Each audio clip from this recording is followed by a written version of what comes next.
টি tribe বা আদিবাসীসকল Assam origin নহয়। ঝাৰখণ্ডৰ এছ টি অসমত এছ টি হ'ব নোৱাৰে। ৱেষ্ট বেংগলতো কোচ ৰাজবংশীসকল ছেটেল কাষ্ট হিচাপে। গমকে জোহার। ᱦᱳᱭ ᱡᱚᱦᱟᱨ ᱜᱮ। ᱟᱹᱞᱤᱧ ᱥᱟᱱᱛᱟᱲ ᱥᱚᱢᱟᱡᱽ ᱠᱷᱚᱱ ᱫᱩᱠᱷᱤᱨᱟᱢ ᱞᱤᱧ ᱞᱟᱹᱭᱮᱫ ᱛᱟᱦᱮᱱ। ᱟᱫᱚ ᱥᱳᱥᱟᱞ ᱢᱤᱰᱤᱭᱟ ᱨᱮ ᱧᱮᱞᱚᱜ ᱠᱟᱱᱟ ᱡᱮ ᱟᱯᱮ ᱟᱥᱟᱢ ᱨᱮᱱ ᱛᱤᱱᱟᱹᱜ ᱜᱟᱱ ᱟᱹᱫᱤᱵᱟᱹᱥᱤ ᱜᱟᱶᱛᱟ ᱠᱚ ᱵᱟᱝᱢᱟ ᱟᱹᱫᱤᱵᱟᱹᱥᱤ ᱴᱨᱟᱭᱤᱵ ᱜᱟᱶᱛᱟ ᱠᱚ ᱟᱯᱮ ᱟᱞᱚᱯᱮ ᱮᱥᱴᱤ ᱢᱟ ᱠᱷᱟᱹᱛᱤᱨ ᱢᱤᱫᱴᱤᱡ ᱥᱳᱥᱟᱞ ᱢᱤᱰᱤᱭᱟ ᱨᱮ ᱢᱤᱫᱴᱤᱡ ᱠᱷᱚᱵᱚᱨ ᱦᱤᱡᱩᱜ ᱠᱟᱱᱟ। ᱛᱚ ᱱᱚᱣᱟ ᱛᱤᱱᱟᱹᱜ ᱥᱟᱹᱨᱤᱭᱟ ᱟᱨ ᱱᱚᱣᱟ ᱤᱫᱤ ᱠᱟᱛᱮ ᱠᱟᱹᱴᱤᱡ ᱠᱷᱟᱴᱚ ᱢᱟᱪᱷᱟ ᱠᱟᱛᱷᱟ ᱵᱤᱱ ᱫᱚᱦᱚᱭ ᱠᱷᱟᱱ ᱵᱷᱟᱹᱜᱤᱜᱼᱟ। ᱦᱳᱭ, ᱟᱹᱞᱤᱧ ᱠᱟᱛᱷᱟ ᱱᱚᱣᱟ ᱨᱮᱱᱟᱜ ᱵᱮᱥ ᱟᱨ ᱱᱟᱯᱟᱭ ᱥᱟᱺᱦᱤᱡ ᱛᱮ ᱫᱚᱦᱚᱭ ᱨᱮᱱᱟᱜ ᱞᱤᱧ ᱠᱩᱨᱩᱢᱩᱴᱩᱭᱟ। ᱛᱚ ᱱᱚᱣᱟ ᱠᱟᱛᱷᱟ ᱡᱟᱦᱟᱸ ᱥᱳᱥᱟᱞ ᱢᱤᱰᱤᱭᱟ ᱨᱮ ᱧᱮᱞᱚᱜ ᱠᱟᱱᱟ ᱱᱚᱣᱟ ᱫᱚ ᱥᱟᱹᱨᱤᱭᱟᱜ ᱠᱟᱱᱟ। ᱟᱨ ᱱᱩᱭ ᱫᱚ ᱦᱩᱭᱩᱜ ᱠᱟᱱᱟᱭ ᱟᱥᱟᱢ ᱨᱮᱱ ᱴᱨᱟᱭᱵᱮᱞ ᱥᱚᱝᱜᱷᱚ ᱨᱮᱱ ᱢᱤᱫᱴᱮᱱ ᱴᱨᱟᱭᱵᱮᱞ ᱥᱚᱝᱜᱷᱚ ᱨᱮᱱ ᱤᱭᱟᱹ ᱠᱟᱱᱟᱭ, ᱡᱟᱦᱟᱸ ᱫᱚ ᱞᱤᱰᱟᱨ ᱠᱟᱱᱟᱭ ᱮᱱᱛᱮᱫ। ᱛᱚ ᱧᱩᱛᱩᱢ ᱛᱟᱹᱠᱤᱱ ᱪᱮᱫ ᱧᱩᱛᱩᱢ ᱟᱹᱠᱤᱱᱟᱜ? ᱟᱫᱤᱛᱛᱚ ᱠᱟᱠᱞᱟᱨᱤ। ᱦᱳᱭ ᱦᱳᱭ। ᱦᱳᱭ, ᱱᱩᱭ ᱟᱫᱤᱛᱛᱚ ᱠᱟᱠᱞᱟᱨᱤ ᱫᱚ ᱱᱚᱣᱟ ᱴᱨᱟᱭᱵᱮᱞ ᱥᱚᱝᱜᱷᱚ ᱨᱮᱱ ᱟᱥᱟᱢ ᱨᱮᱱ ᱢᱤᱫᱴᱮᱱ ᱦᱮᱰ ᱯᱨᱮᱥᱤᱰᱮন্ট ᱞᱮᱠᱟᱱᱤᱡ ᱠᱟᱱᱟᱭ। ᱦᱩᱸ। ᱛᱚ ᱱᱩᱭ ᱜᱮ ᱱᱚᱣᱟ ᱟᱹᱫᱤᱵᱟᱹᱥᱤ ᱠᱚ ᱡᱟᱦᱟᱸ ᱟᱥᱟᱢ ᱨᱮ ᱵᱚᱥᱚᱵᱟᱥ ᱟᱠᱟᱱ ᱱᱩᱠᱩ ᱴᱨᱟᱭᱵᱮᱞ ᱵᱟᱠᱚ ᱧᱟᱢ ᱫᱟᱲᱮᱭᱟᱜᱼᱟ ᱢᱮᱱᱛᱮ ᱢᱮᱱ ᱦᱚᱪᱚᱭᱮᱫᱼᱟᱭ। ᱢᱟᱱᱮ ᱟᱹᱫᱤᱵᱟᱹᱥᱤ ko ᱡᱟᱦᱟᱸᱭ ko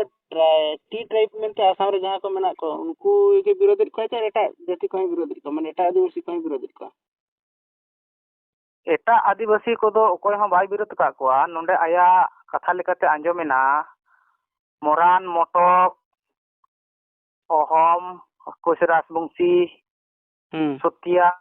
ᱱᱩᱠᱩ ᱠᱚ ᱢᱮᱱᱟᱜ ᱠᱚᱣᱟ ᱱᱟᱦᱟᱜ। ᱛᱚ ᱱᱩᱠᱩ ᱠᱚᱫᱚ ᱡᱩᱫᱤ ᱠᱚ ᱮᱥᱴᱤᱜᱼᱟ ᱴᱨᱟᱭᱵᱮᱞᱚᱜᱼᱟ ᱛᱚᱵᱮ ᱟᱡ ᱥᱮᱫ ᱠᱷᱚᱱ ᱠᱳᱱᱳ ᱚᱵᱡᱮᱠᱥᱚᱱ ᱵᱟᱹᱱᱩᱜᱼᱟ। ᱟᱡ ᱱᱚᱣᱟ ᱨᱮ ᱥᱚᱢᱚᱨᱛᱷᱚᱱ ᱢᱮᱱᱟᱭᱟ। ᱛᱚ ᱟᱹᱫᱤᱵᱟᱹᱥᱤ ᱠᱚ ᱡᱟᱦᱟᱸ ᱫᱚ ᱱᱚᱰᱮ ᱟᱥᱟᱢ ᱨᱮᱫᱚ ᱴᱤ ᱴᱨᱟᱭᱤᱵ ᱡᱟᱦᱟᱸ ᱡᱚᱱᱚᱜᱳᱥᱴᱤ ᱞᱮᱠᱟ ᱛᱮᱠᱚ ᱞᱮᱠᱷᱟ ᱦᱚᱪᱚ ᱠᱟᱱ। ᱛᱚ ᱱᱩᱠᱩ ᱫᱚ ᱢᱮᱱᱮᱫᱼᱟᱭ ᱟᱹᱰᱤ ᱱᱩᱠᱩᱣᱟᱜ ᱯᱚᱯᱩᱞᱮᱥᱚᱱ ᱟᱹᱰᱤ ᱥᱟᱸᱜᱮ ᱜᱮᱭᱟ। ᱱᱩᱠᱩ ᱴᱨᱟᱭᱵᱮᱞ ᱦᱩᱭ ᱞᱮᱱᱠᱷᱟᱱ ᱛᱚ ᱥᱟᱨᱮᱡ ᱡᱟᱦᱟᱸ ᱟᱥᱟᱢ ᱨᱮ ᱵᱚᱥᱚᱵᱟᱥ ᱟᱠᱟᱱ ᱥᱮ ᱴᱨᱟᱭᱵᱮᱞ ᱟᱠᱟᱱ ᱱᱩᱠᱩ ᱠᱚᱣᱟᱜ ᱟᱹᱰᱤ ᱢᱟᱨᱟᱝ ᱢᱤᱫᱴᱮᱱ ᱵᱟᱹᱲᱤᱡ ᱦᱩᱭ ᱫᱟᱲᱮᱭᱟᱜᱼᱟ। ᱚᱱᱟᱛᱮ ᱟᱹᱫᱤᱵᱟᱹᱥᱤ ᱪᱟ ᱡᱚᱱᱚᱜᱳᱥᱴᱤ ᱠᱚᱫᱚ ᱵᱟᱝ ᱴᱨᱟᱭᱵᱮᱞ ko ᱡᱟᱹᱨᱩᱲᱟ। ᱟᱨ ᱱᱩᱠᱩ ᱫᱚ ᱟᱥᱟᱢ ᱨᱮᱱ ᱠᱚ ᱵᱟᱝ ᱠᱟᱱᱟ, ᱡᱷᱟᱲᱠᱷᱚᱸᱰ ᱠᱷᱚᱱ ᱦᱮᱡ ᱦᱚᱲ ᱠᱟᱱᱟ ᱠᱚ। ᱱᱩᱠᱩ ᱫᱚ ᱞᱮᱵᱟᱨ ᱦᱤᱥᱟᱹᱵ ᱛᱮ ᱪᱟ ᱥᱟᱠᱟᱢ ᱥᱤᱫ ᱞᱟᱹᱜᱤᱫ ᱠᱚ ᱦᱮᱡ ᱞᱮᱱᱟ। ᱛᱚ ᱱᱩᱠᱩ ᱫᱚ ᱡᱷᱟᱲᱠᱷᱚᱸᱰ ᱛᱮᱜᱮ ᱠᱚ ᱨᱩᱣᱟᱹᱲ ᱞᱮᱱᱠᱷᱟᱱ ᱴᱷᱤᱠᱚᱜᱼᱟ। ᱱᱚᱣᱟ ᱠᱟᱛᱷᱟᱭ ᱢᱮᱱ ᱦᱚᱪᱚᱭᱮᱫᱼᱟ। ᱟᱫᱚ ᱱᱚᱣᱟ ᱠᱟᱛᱷᱟᱭ ᱢᱮᱱ ᱠᱮᱫ ᱛᱟᱭᱚᱢ ᱟᱯᱮᱭᱟᱜ ᱢᱟᱱᱮ ᱡᱟᱦᱟᱸᱭ ᱠᱚ ᱟᱯᱮ ᱮᱥᱴᱤ ᱞᱟᱹᱜᱤᱫ ᱯᱮ ᱞᱟᱹᱲᱦᱟᱹᱭ ᱯᱮ ᱪᱟᱹᱞᱩ ᱟᱠᱟᱜᱼᱟ, ᱟᱯᱮ ᱠᱚᱣᱟᱜ ᱱᱮᱛᱟ ᱠᱚ ᱟᱯᱮ ᱡᱟᱦᱟᱸ ᱥᱟᱱᱛᱟᱲ ᱟᱹᱫᱤᱵᱟᱹᱥᱤ ᱵᱟᱝᱢᱟ ᱴᱤ ᱴᱨᱟᱭᱤᱵ ᱟᱹᱫᱤᱵᱟᱹᱥᱤ ᱱᱮᱛᱟ ᱠᱚᱣᱟᱜ ᱪᱮᱫ ᱨᱤᱭᱮᱠᱥᱚᱱ ᱦᱮᱡ ᱟᱠᱟᱱᱟ? ᱪᱮᱫ ᱠᱚ ᱟᱠᱚ ᱠᱚ ᱩᱭᱦᱟᱹᱨᱮᱜᱼᱟ? ᱛᱚ ᱨᱤᱭᱮᱠᱥᱚᱱ ᱦᱮᱡ ᱟᱠᱟᱱᱟ। ᱛᱮᱦᱮᱧᱟᱜ ᱨᱤᱯᱳᱨᱴ ᱞᱮᱠᱟᱛᱮ ᱧᱮᱞᱚᱜ ᱠᱟᱱᱟ ᱡᱮ ᱟᱥᱟᱢ ᱨᱮᱦᱚᱸ ᱡᱟᱦᱟᱸ ᱟᱹᱫᱤᱵᱟᱹᱥᱤ ᱥᱮᱸᱜᱮᱞ ᱚᱵᱷᱤᱡᱟᱱ ᱥᱚᱝᱜᱚᱴᱷᱚᱱ ᱢᱤᱫᱴᱮᱱ ᱪᱟᱞᱟᱜ ᱠᱟᱱᱟ ᱥᱟᱞᱠᱷᱟᱱ ᱢᱩᱨᱢᱩᱣᱟᱜ ᱱᱮᱛᱨᱤᱛᱛᱚ ᱛᱮ, ᱛᱚ ᱱᱚᱣᱟ ᱥᱚᱝᱜᱚᱴᱷᱚᱱ ᱠᱷᱚᱡ ᱦᱚᱸ ᱱᱩᱭ ᱟᱫᱤᱛᱛᱚ ᱠᱟᱠᱞᱟᱨᱤ ᱫᱚ ᱟᱹᱰᱤ ᱵᱮᱥ ᱟᱨ ᱱᱟᱯᱟᱭ ᱛᱮ ᱯᱨᱚᱛᱮᱠ ᱵᱞᱚᱠ ᱨᱮ ᱩᱱᱤᱭᱟᱜ ᱯᱩᱛᱞᱟᱹ ᱠᱚ ᱟᱛᱟᱨᱮᱜᱼᱟ। ᱛᱮᱦᱮᱧ ᱠᱚ ᱚᱱᱟ ᱟᱛᱟᱨᱮᱜᱼᱟ? ᱦᱳᱭ, ᱛᱮᱦᱮᱧ ᱠᱚ ᱟᱛᱟᱨᱮᱜᱼᱟ। ᱛᱚ ᱛᱮᱦᱮᱧ 4 ᱵᱟᱡᱮ ᱦᱟᱹᱵᱤᱡ ᱩᱱᱤᱭᱟᱜ ᱯᱩᱛᱞᱟ ᱟᱛᱟᱨ ᱟᱠᱚ। ᱯᱩᱨᱟ ᱚᱞ ᱟᱥᱟᱢ ᱨᱮ। ᱛᱚ ᱚᱱᱟ ᱫᱚᱥᱟᱨ ᱟᱨᱦᱚᱸ ᱱᱚᱰᱮ ᱟᱥᱟᱢ ᱨᱮᱱ ᱜᱮ ᱢᱤᱢᱤᱫ ᱥᱚᱝᱜᱚᱴᱷᱚᱱ ᱢᱮᱱᱟᱜᱼᱟ ᱟᱥᱟ ᱥᱚᱝᱜᱚᱴᱷᱚᱱ। ᱛᱚ ᱚᱱᱟ ᱠᱷᱚᱱ ᱦᱚᱸᱠᱚ ᱩᱱᱤᱭᱟᱜ ᱯᱩᱛᱞᱟᱹ ᱠᱚ ᱟᱛᱟᱨᱮᱜᱼᱟ। ᱟᱨ ᱚᱱᱟ ᱫᱚᱥᱟᱨ ᱱᱤᱛᱚᱜ ᱟᱨᱦᱚᱸ ᱨᱤᱯᱳᱨᱴ লেখাতে ᱵᱟᱰᱟᱭ ᱦᱩᱭᱩᱜ ᱠᱟᱱᱟ ᱟᱨᱦᱚᱸ ᱟᱥᱩ ᱢᱤᱫᱴᱮᱱ Adivasi student all Santal student union all Santal student union ASU সংগঠন মেনাᱜᱼᱟ। ᱚᱱᱟ ᱠᱷᱚᱱ ᱦᱚᱸ ᱵᱟᱝᱢᱟ ᱛᱮᱦᱮᱧ ᱠᱚ ᱟᱛᱟᱨᱟ ᱢᱮᱱᱛᱮ ᱵᱟᱰᱟᱭ ᱟᱠᱟᱱᱟ। ᱴᱷᱤᱠ। ᱟᱫᱚ ᱟᱛᱟᱨ ᱢᱟ ᱟᱛᱟᱨ ᱦᱩᱭᱩᱜ ᱜᱮᱭᱟ, ᱚᱱᱟ ᱢᱟ ᱢᱤᱫᱴᱤᱡ ᱜᱚণᱚᱛᱚᱱᱛᱨᱚ ᱞᱮᱠᱟᱛᱮ ᱯᱨᱚᱛᱤᱵᱟᱫ ᱦᱩᱭᱩᱜ ᱜᱮᱭᱟ। ᱟᱡ ᱥᱟᱞᱟᱜ ᱯᱷᱮᱥ ᱴᱩ ᱯᱷᱮᱥ ᱜᱟᱯᱟᱞᱢᱟᱨᱟᱣ ᱠᱟᱛᱮ ᱟᱯᱮᱭᱟᱜ ᱫᱟᱹᱵᱤ ᱠᱚ ᱞᱟᱹᱭ ᱞᱟᱹᱠᱛᱤ ᱡᱟᱹᱨᱩᱲ ᱜᱮᱭᱟ ᱢᱮᱱᱛᱮᱵᱤᱱ ᱵᱩᱡᱷᱟᱹᱣᱮᱫᱼᱟ ᱪᱮ ᱱᱚᱝᱠᱟ ᱯᱩᱛᱞᱟᱹ ᱫᱟᱦᱟᱱ ᱨᱮᱜᱮ ᱛᱷᱩᱠᱟᱹᱢ ᱫᱚᱦᱚ ᱠᱟᱜᱼᱟ? ᱛᱚ ᱡᱟᱦᱟᱸ ᱛᱤᱱᱟᱹᱜ ᱜᱮ ᱯᱩᱛᱞᱟᱹ ᱟᱛᱟᱨ ᱞᱮᱠᱟᱛᱮ ᱩᱱᱤᱭᱟᱜ ᱵᱤᱨᱳধ ᱪᱟᱞᱟᱜ ᱠᱟᱱ ᱨᱮᱦᱚᱸ ᱛᱮᱦᱮᱧᱟᱜ ᱫᱤᱱ ᱨᱮ, ᱛᱚ ᱩᱱᱤ ᱟᱨᱦᱚᱸ ᱚᱱᱟ ᱠᱷᱚᱡ ᱵᱟᱹᱲᱛᱤ ᱟᱡ ᱴᱷᱮᱱ ᱟᱡ ᱥᱚᱸᱜᱮ ᱪᱟᱞᱟᱣ ᱠᱟᱛᱮ ᱧᱟᱯᱟᱢ ᱠᱟᱛᱮ ᱱᱚᱣᱟ ᱠᱚ ᱵᱤᱥᱚᱭ ᱨᱮ ᱵᱤᱥᱛᱟᱨ ᱛᱮ ᱠᱟᱛᱷᱟᱭ ᱨᱮᱱᱟᱜ ᱟᱹᱰᱤ ᱡᱟᱹᱨᱩᱲ ᱢᱮᱱᱟᱜᱼᱟ ᱟᱥᱟᱢ ᱨᱮᱱ ᱞᱤᱰᱟᱨ ᱡᱮ ᱟᱭᱟᱜ ᱪᱮᱫ ᱯᱨᱚᱵᱞᱮᱢ ᱢᱮᱱᱟᱜᱼᱟ ᱡᱮ ᱟᱹᱫᱤᱵᱟᱹᱥᱤ ᱠᱚ एसटी खाज दो चिकाते एटा पनत करे नुकु एसटी ना दर्जा को नामेया जुदी ओका पनत करे हो को एसटी ना दर्जा को नाम का खाली आसाम रे नुकु आपे जहाना पे दबी जाले एसटी माल पे ओना दो होता जे ऑब्जेक्शन दाड़ेया होय होय तो उनी ओनागे मेन चे नुकु दो झारखंड रेन होड़ कना को नोडे आसाम रेना झारखंड रे एसटी दो आसाम रे बाय होय दड़ियोआ तो ओना हिसाब ते तो खाली झारखंड रे आदिवासी को एसटी दो ताहे कोआ बिहार बेंगल ओडिशा करे तो बाय होय कोआ तो आदिवासी को तो ऑल इंडिया रे जहां तिनक गे राज्य मेना जतो राज्य रे गे एसटी जुड़ को नाम दड़िया मेनते अब बन बडाय दड़िया कना से संविधान होय मेनया तो ओना लेखाते नई दो नवा कथाय मेन चुइदाय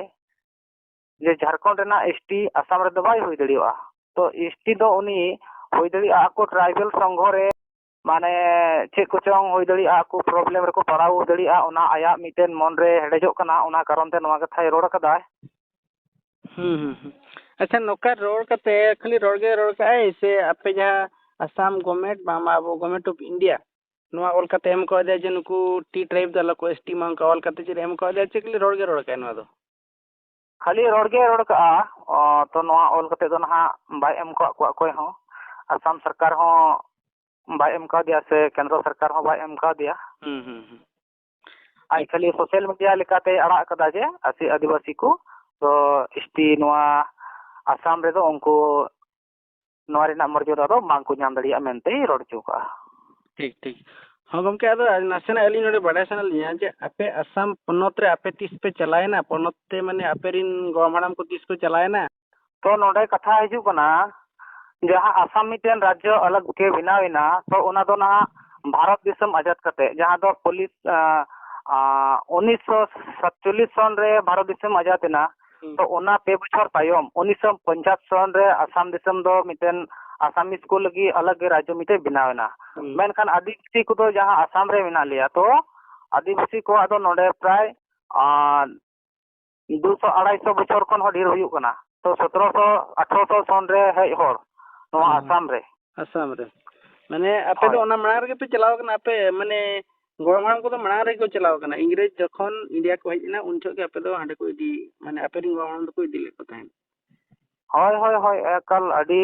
मारी गे आयमा पीढ़ी पारोमिना नोडे गे ठीक है अदो नोआ इदी कते बडा सना किलिया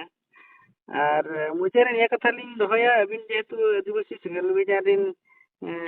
कर्मी कना बिन लीडर कना बिन अदो जहां सलखा मुर्मू डाकराय दोहो का 30 जून नोआ इदी कते अतु सरे चेक लेकाना कथा को चला कना चेक लेकाना विचार को चेक लेका कमी हरा को चला कना ओना बिन ले खान दो भगी आसाम पनत रे